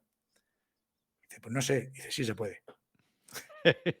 El otro ya lo había experimentado. Qué O sea, experimentos, ¿no? sí, sí. Y otra anécdota muy graciosa que dice que una vez que estando tomando con él, pues saque o lo que estuviera, pues una cantina allí, que pasó una chica bonita, y dice, claro, dice yo, pues mira a la chica, eso es el Maestro Kase. Y Okuyama le dijo, ¿qué haces? Dice, pues mirar a la chica. Mm. Dice, ¿y qué ves? Pues una chica muy bonita. Dice, yo solo veo, puede atacarme o no puede atacarme. Esa fue la frase de Tokuyama. Eso la contó, lo he visto contar en Militante, ¿eh? entrevistas. Sí, sí. Pues eso. El nivel real que tuviera, pues no sé, muy bueno seguro, porque bueno, el masterclass, pero también hay que compararlo de cuando estaba comparando cuando esa reflexión y lo decía él. Luego pasa que tenemos que entender que todo eso yo creo que va acompañado también de un poco de halo, ¿no? De eso, pues eso, de ser tu ídolo, tu referente, tu todo y tal. Bueno, sí, aparte, como dices tú, también depende de la perspectiva. A mí me pasaba que cuando recién empezaba había cosas que Sensei hacía que me parecían que Claro, bordaban con la claro, magia, sí, ¿no? Lo sobrenatural. Y después cuando uno comprende cómo es, digo, cuando conoces el truco ya no es magia, ¿no? Cuando conoces la claro. técnica ya no es magia. Mira, Lucio Sensei de Argentina nos hace otra pregunta. Dice, ¿qué decisiones de las que has tomado te convirtieron en la persona que sos hoy? Pues muy sencillo, la decisión es practicar. Yo, por ejemplo, estuve mucho tiempo, bueno, mucho tiempo, en mis inicios yo fui competidor muy poquito tiempo y no me gustaba la competición. Yo competía pues, por esos tiempos había que hacerlo y por tener la experiencia de competir, tanto en kumite como en kata. Entonces, que competía casi todos competíamos en las dos cosas. Y yo, sin gustarme, yo entrenaba muchísimo kumite, pero no kumite de competición, así me pasaba. Que claro, yo entrenaba mucho kumite, pero pues kumite de dojo, de darnos caña, toda la que podíamos y más, y nos arbitrábamos nosotros mismos. El compañero te decía, esa es buena, o esa no es buena. Y si era buena es porque te hacía pupa. Si no te hacía pupa, no era buena. Y llegó un momento, luego también pues fui a la federación de nuestra región, yo fui una de las personas que estuve ahí para formarla, he estado siempre, he sido profederación en el ámbito de como profesional, de que creo que es un estamento, está bien, pero a nivel deportivo, pues a mí no me hace falta para nada, ni lo sigo, pero creo que bueno, que el que quiere dedicarse a profesional no es obligatorio, pero que te puede dar un marco que a nivel de profesional o docente, pues bueno, las titulaciones de la federación, quieras o no en España, pues son las más oficiales o oficiosas, como los quieras ver, que no es necesario. O sea, a nivel legal no te lo siguen, te siguen estar dado de alta en Hacienda, tener tus papeles en regla y tal. Pero bueno, yo tengo grandes amigos en la Federación Española, en la Federación Regional, excelentes karatecas, porque hay de todo, hay excelentes karatecas que están en la federación y luego tienen sus asociaciones, tienen sus cosas y están en los dos sitios. Y como digo, yo he estado ahí metido, pero llegó un momento en el que yo, cuando estaba formando parte de la federación y llegaba un curso, yo me iba a curso, o sea, había un entrenamiento, y cuando me empezaron a poner malas caras porque me iba a ir a hacer un curso con el maestro Case en lugar de ir a la reunión de la delegación o de la junta directiva o de esto y lo otro, pues dije, vale, pues ahí os quedáis, de buen rollo, pero para mí lo primero es entrenar. Incluso yo alguna vez proponía, vamos a quedar a las reuniones, primero entrenamos y luego la reunión. Y tampoco se hacía. Y ojo, que vuelvo a repetir, hay grandes karatecas en la federación, ¿eh? En todas, no voy a y muchos de ellos que no están en la línea deportiva. Y en la línea deportiva también. Pero yo tuve que tomar la decisión de eso, de centrarme en lo que me gusta. Y lo otro, pues de la federación, lo que a nivel de exámenes de grado para mis alumnos y para tal, pues decidí estar ahí, porque muchos de ellos he comprobado que, por ejemplo, hay varios de ellos que son policía y por los títulos de la federación, una vez que han aprobado la posición de policía, les dan puntos, que les vienen muy Ah, bien para promocionar, para elegir destino, para conseguir cosas mejores. Y solo es con los títulos de la federación. Con los títulos de otras asociaciones, aunque sean buenísimos, no ocurre. No es justo tampoco, porque a lo mejor puede tener más nivel y más conocimientos alguien que no esté en la federación que tal, pero está montado así. Como igual que para ser médico te siguen tener un título de una universidad, pues en esas oposiciones de policía y tal, a lo que le dan valor es a eso. Sensei, la Kase Hayotokan Ryu Karate Do Academy. Sí. Eh, yo tengo Pues, que, si voy a ser sincero, no la conocía. pues es en la academia que en su día, en el 2001, se creó el maestro Kase con el comité presidido por el sensei Dirgen y otros maestros de diferentes países, que sigue hoy día vigente y siguen con el legado del maestro Kase, de formar instructores con la misma dinámica. Se paga una cuota anual que da derecho a hacer los 2 gasocos anuales que hay. No hay más cuota, no hay más compromiso que el de ir y practicar. Y para ser miembro tienes que ir propuesto para algún miembro y estar 2 años como digamos, que puedes ir a los cursos, pero no no eres miembro todavía hasta que no te admiten, cuando ven tu entrega, tu predisposición, para que no sea un coladero de gente que simplemente quiere tener un certificado o decir yo soy miembro de esto o pertenezco a este grupo ni nada, ¿no? Sino el fundamento es la práctica, la evolución y el desarrollo personal y la formación de instructores. No solamente para instructores, pueden ir también alumnos a los cursos, pero el fin principal es el desarrollo a nivel profesional de esos instructores. Y hoy en día, vamos, para mí es una institución maravillosa. Llevo desde la pandemia que no voy a los Hasoku porque por condiciones económicas y demás no se hablan de las circunstancias, sí a través de entrenamientos online, y me junto con mis compañeros que a su vez son miembros, que viven en la zona de Valencia, varios, nos juntamos para entrenar y con otros, pero vamos, que para mí es el fundamento de cualquier grupo, juntante para practicar y progresar juntos. Y Y en el que todos somos iguales, ¿eh? El Shihankai, si son 5 miembros, si uno está dando la clase, los otros 4 están haciendo la clase con el grupo. Cuando da otra clase otro, ellos vuelven al grupo y estás, cuando esos son trabajos de pareja, vas pasando unos con otros. O sea, no está uno dando la clase y los otros cuantos sentados en la sillita mirando. No. Son practicantes igual que desde el primero hasta el último. intentan mantener un contexto técnico basado en las enseñanzas de Kase Sensei. Claro, mantener un contexto técnico, pero no un contexto igualitario. O sea, trabajar los principios, los conceptos, los fundamentos. No se dice esto se tiene que hacer así, de esta manera y ya está. No. O sea, hay que ver el trasfondo, el principio, los fundamentos que se den. Cada persona, pues lo va a hacer según lo sienta, lo exprese, según su fisonomía y según su preparación y su nivel. O sea, lo que no trata es de que todo el mundo haya un estándar y todo el mundo lo tenga que hacer así igual. Para nada. De este grupo de famosos maestros japoneses de aquella época, los que han formado escuela, la gran mayoría de las organizaciones que han fundado, eh, cuando han desaparecido físicamente, ha habido alguna otra personalidad grande que ha tomado las riendas, ¿no? Por ejemplo, Kagawa en la JKS, el hijo de Kanazawa que sigue con la tradición de su padre, etc.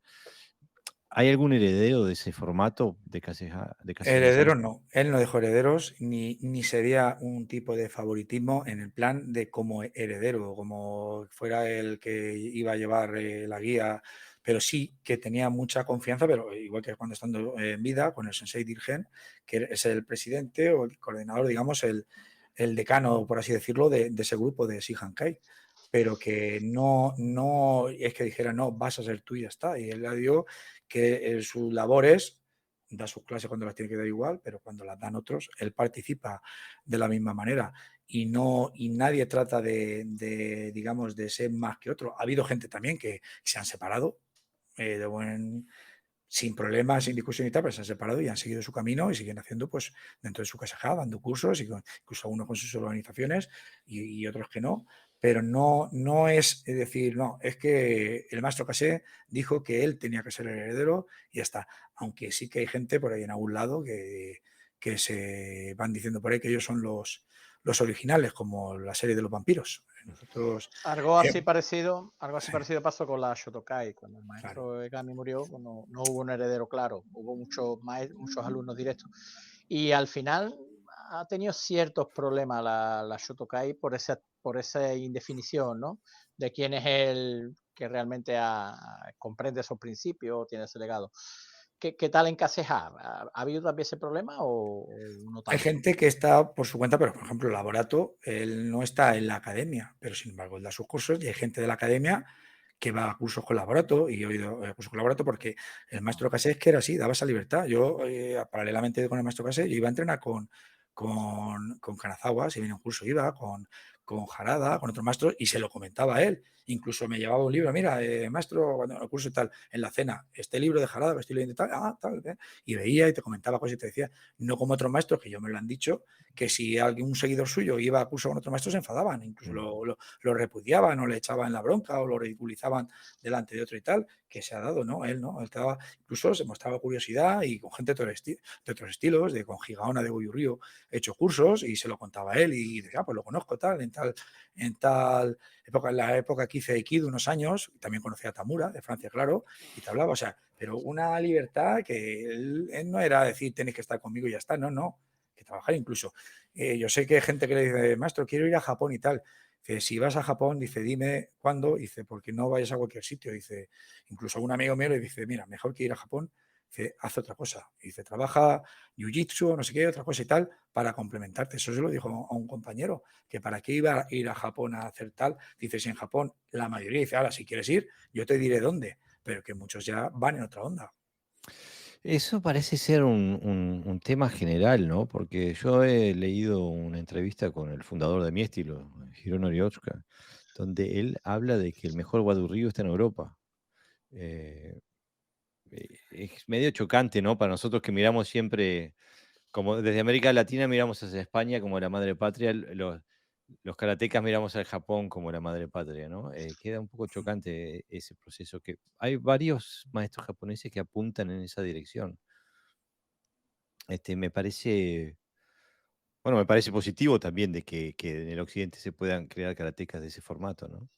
Egami lo dijo y también además añadió que el futuro del karate estaba en la Ryuha, en las pequeñas escuelas, no en las grandes organizaciones. Exacto, es lo que estamos comentando, que el maestro, y él decía que con poquita gente, dice, poquita gente bien formada, va a ir formando sus grupos y va a haber un karate bueno, ¿no?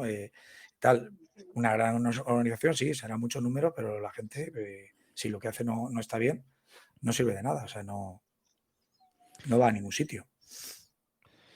No, no me gustaría que terminar el episodio, que me pase la oportunidad de hablar, porque eh, tú tienes, Sensei, una presencia bastante grande en los medios sociales. Tienes un canal de YouTube, te veo también en los otros medios. eh, y si, con todo respeto, me parece que haces desde el punto de vista técnico, es mucho más avanzado de lo que yo puedo hacer cuando hablo, cuando intento hacer un post en las redes sociales. Me parece que manejas el- el idioma, por así decirlo, manejas los algoritmos parece que fueras un muchacho de esta época. Porque sigo la misma metodología del karate. Ensayo horror. Ensayo horror. He procurado formarme a partir, yo tengo el canal de YouTube, por ejemplo, desde 2012, pero hasta la pandemia, digamos que no le había dado un uso amplio, ¿no? No lo tenía ahí, ponía cuando mis exámenes de grado, los exámenes de algunos alumnos, alguna cosita, pero fue en la pandemia, a la vez que me tuve que obligar a mantener las clases con los alumnos en el colegio, que yo todos los días grababa, abría el libro digital en el ordenador, grababa la explicación, me grababa ya mismo con el libro digital de los alumnos y explicando tal, les mandaba el vídeo, son de primero y segundo de primaria, y luego pues las consultas por correo electrónico, por email, incluso un WhatsApp que me compré aparte para que me consultaran, tal.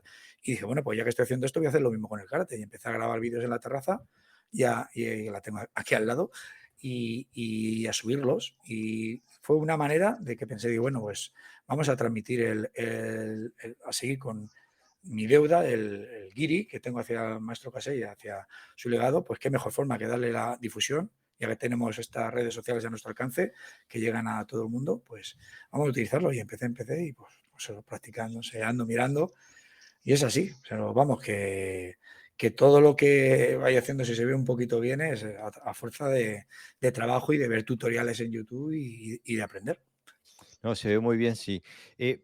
Desde afuera percibo como dos corrientes en tu canal de YouTube, que invito a toda la audiencia a visitar. Se llama Formality and Reality, ¿no? Sí, Kaseha, @Kaseha sería, digamos, el nombre corto, Kaseha Formality and Reality. Y veo como dos corrientes en el canal. Una parte es la corriente histórica. Si alguien quiere ver videos de Kase Sensei en acción, dando clases y dando exhibiciones, ahí es donde se puede ver. Sí, hace poco, lo que dice, tenía muchísimos vídeos en VHS de grabaciones de los cursos, sobre todo aquí en mi ciudad y de otras, y lo que he hecho es digitalizarlos. Y cuando voy teniendo un ratito, pues voy poniendo cortos de esos vídeos, con otros que están ya puestos en internet, pues los voy O sea añadiendo que también ahí, una parte de referenciarlos. ellos son inéditos. Sí, los que yo voy poniendo son inéditos. Los que son de Albacete y de otras ciudades que tengo yo, son cortos, son inéditos. O sea que eso no está en otro lado Son, porque eran cintas de VHS que las tengo 1000 años ahí y pues decidí mandarlas a un sitio y las tengo todas digitalizadas y voy cogiendo y poniendo trocitos.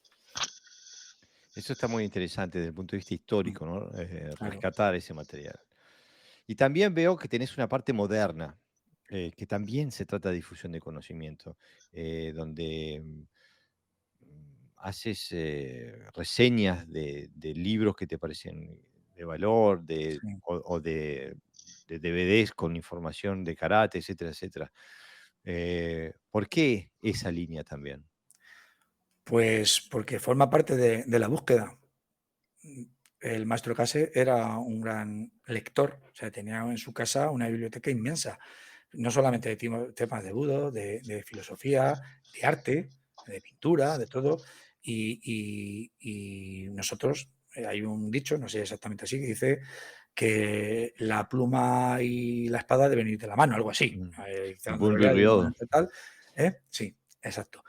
Y yo creo que eso es así, pero en todos los ámbitos y en el nuestro más. Entonces trato de dar una formación integral y todo lo que nos ayude a formarnos como budokas o como karatecas, o como cada uno se interprete, pues está muy bien. Entonces empecé con los libros, pues libros que a mí me han marcado, me han gustado, me han interesado. Luego después otros que me han enviado y los he visto bien, hacer esas videoreseñas. Luego hace poco empecé con el apartado de Kotowaza, que son los refranes. El refrán o máxima no en japonés, pues yo he cogido frasecitas, hacer una serie de 4 movimientos y meter una frasecita ahí, buscar nichos que no están explotados, que no los hacen otro, o por lo menos yo no he visto que lo haga nadie, y darlo a conocer, porque hoy en día lo más novedoso y cuanto más breve mejor es lo que funciona a través de YouTube y de todas las redes sociales, y se trata de buscar eso y romper un poco los paradigmas, ¿no? Lo mismo grabo un vídeo en Karategi, en el dojo, en la terraza, que en pantalón corto, como decía mi amigo de Fran Suber, dice, pero no hagas los vídeos en bañador, hazlos en Karategi, que vendamos algo, ¿no? Digo, bueno, haremos de todo. el maestro Cáceres escribió solo un libro o más. Yo tengo uno de él, que es el famoso Escribió libro grande. las dos primeros, los famosos, los dos libros estos rojos, que son Sí, de los 18 exactamente. patas y tal, ideología. Ujú. Hay varias ediciones, que hoy en día la nueva edición están en uno solo. Había escrito algún librito pequeñito también, que de eso ya no están, pero lo que son libros son esos dos nada más. Esos dos. Sí.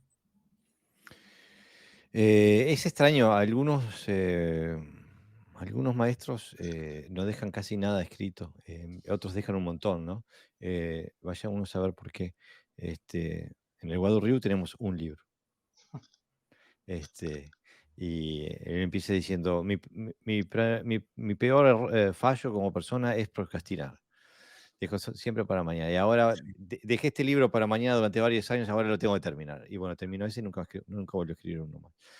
Y desde el punto de vista de nosotros que recibimos ese legado, uno se piensa, ay, si hubiera escrito otro más, ¿no? Este, pero bueno, la práctica es lo primero. Sensei, ¿cuál es el objetivo de tu presencia en línea, en la web? En primer lugar, es honrar al maestro Case y su legado. Eso ya en el nombre en sí va implícito. Y luego, pues, dar una muestra humilde y sencilla de lo que es la evolución y el desarrollo personal que debe tener una persona que se dedica, como en este caso, al ámbito del karate, de las artes marciales, y tratando de mostrar tal como soy. O sea, porque hoy en día en las redes, pues, ves de todo y hay gente que maneja mucho mejor las piernas que yo y que muchos y otros que tal, pero es que el karate no es eso. El karate no es solo un golpe o una patada alta o una técnica bonita, es un conjunto de cosas y yo lo que trato de que la gente, los seguidores, capten esa esencia y llamar la atención. Y si lo ven, pues bien está. Y si con eso consigo honrar al maestro Kase, hacer que su trabajo a través de los vídeos que voy poniendo de él y lo poquito que se vea reflejado en mí o en otro que vaya poniendo, pues ya me doy por satisfecho. O sea, yo estoy seguro que si él un día estuviera viendo, se sonreiría al verlo y me diría, eso está bien y sigue así, porque él nunca buscó ser igual que otros, sino su búsqueda personal. Por eso hay una frase que yo me gusta mucho, que seguro que es fruto de lo mucho que he leído y practicado y tal, pero al final la he hecho mía, que es la tradición no es hacer lo que otros hicieron o imitar lo que otros hicieron, sino buscar lo que ellos buscaban con la misma pasión, con la misma perseverancia y con la misma humildad y tesón que ellos lo hacían. Para mí eso es tradición. Lo demás es copiar, es imitar y eso no va a ningún lado. Desde mi punto de vista, que respeto también quien lo piense de otra manera. Es verdad. Eh, Estoy intentando buscar tu Formality and Reality, ¿no? El canal, Mm, pon @caseja y arroba debe de, Caseja. sí, Vamos a buscarlo y debe de salir en YouTube. porque quisiera darle exactamente. Aquí está, Caseja, Formality and Reality.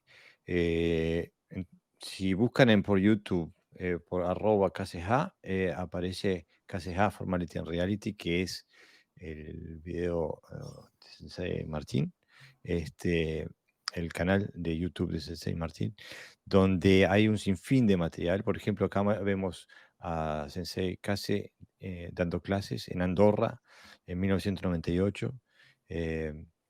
O sea, hay un montón de cosas que son históricas. Hay un video de 1993 de Kase Sensei. Y después hay un sinfín de material informativo con videos, etcétera, etcétera. KCH, Formality and Reality. Insto a la audiencia a visitar el canal. Yo soy suscriptor, me llegan todos los videos. Sensei, ha sido un gustazo. Ya estamos por casi nos faltan 15 minutos para las 2 horas. Ha sido un gustazo. Creo que nos has dado has sido testigo de primera fila de lo que es un sensei de ese calibre, un ser humano de esa talla. Y te damos las gracias por habernos brindado tu experiencia y tu vivencia a lo largo de décadas y décadas, ¿no? Gracias a vosotros. Espero que haya estado a la altura. No sé, Sí. seguramente luego me daré cuenta conforme cortemos de que se han quedado muchas cosas en el tintero, pero bueno, esto es así.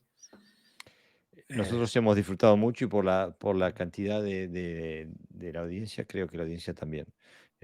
Así que te damos las gracias por haber venido y bueno, te queremos de vuelta. Eso está hecho. Cuando Bueno, queráis, aquí estaré. muchas gracias. Y bueno, les recuerdo a la audiencia que el audio de esta entrevista se publica el domingo por la plataforma de podcast. Y incluso, ¿cómo se llama esta plataforma española? ¿Evox puede ser? ¿O algo así? Sí. Eso no lo Evox. sigo. Bueno, ahí también salimos publicados ahí si nos quieren escuchar por ahí. Y bueno, que distribuyan el episodio de hoy entre sus amigos de karate, a todo aquel que pueda estar interesado en el karate y específicamente en la figura histórica de Taiji Kase Pues Sensei. nada, muchas gracias. Al principio, o sea, al final me he sentido muy, muy a gusto, muy relajado porque tenía cierta incertidumbre, más bien nervios, como te comentaba al principio, porque es el primer podcast. Intentas hacer todo lo mejor posible precisamente para eso, hacerlo en honor al maestro y tal, pero conforme hemos ido, me he relajado y espero que, Salió muy bien, muchas gracias. que haya gustado Sí, y ha nada, sido muy bien. cualquier duda que tengan o cualquier aspecto, pues ahí están las redes sociales para que me consulten y lo que sepa lo contestaré y lo que no me lo prepararé. Perfecto. Entonces ahí le decimos a la audiencia si tienen dudas o tienen preguntas que quieran saber sobre la rama de Shotokan de KCH. Dejando claro que yo soy uno más, que no nadie vaya diciendo por ahí tal, que ni es el representante de España, de Caseja, ni de tal. Soy Bueno, un practicante de Kaseha que ha tenido la gran suerte de entrenar con el maestro Kase y ya está. pero Soñado. eres el que tenemos. Serás uno Exacto. más, pero eres el que tenemos. Claro, Vale. y se trata también de estar accesible, que quizás a lo mejor, aunque no seas representante, pero estás ahí. Y eso es lo importa a la gente. Bueno, Muchas entonces, gracias. hasta la próxima. Venga, adiós. Venga, hasta luego. Chao.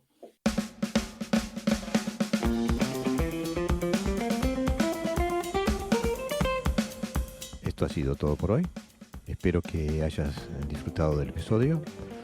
No te olvides de seguirnos por nuestras redes sociales, tanto nuestra página de Facebook como nuestra cuenta de Instagram, y de suscribirte a nuestro canal de YouTube y también de suscribirte a nuestro podcast en todas las plataformas de podcast. No te olvides también de que emitimos en vivo todos los sábados a las 23 horas de España y que el video queda grabado en nuestro canal de YouTube. También puedes escuchar este podcast en la revista Mocuso de Argentina en mocuso.ar. Sin más, hasta la próxima semana.